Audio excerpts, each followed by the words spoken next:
Service in St. Louis has issued a severe thunderstorm warning for southeastern Jefferson County, southeastern Washington County, northeastern Iron County in southeastern Missouri, northwestern St. Genevieve County in southeastern Missouri, St. Francis County in southeastern Missouri, until 4 p.m.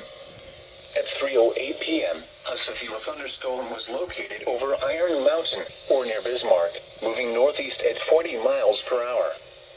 Expected hazards include 60 miles per hour wind gusts and quarter-size hail. This is a radar-indicated threat.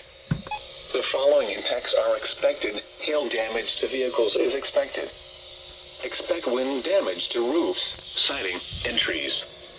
Locations impacted include Farmington, Bond Terrace, Deloach, Bismarck, Leadwood, Park Hills, Olympian Village, Iron Mountain Lake, Bloomsdale, Irondale, Rocky Ridge, Iron Mountain, Leadington, French Village, Del Run, Franklin, Vales Mill, and Granite.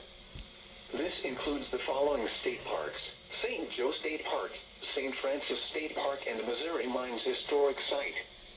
This includes Interstate 55 in Missouri between exits 154 and 157. Seek shelter inside a well-built structure and stay away from windows. The storm is capable of producing damaging winds and large hail.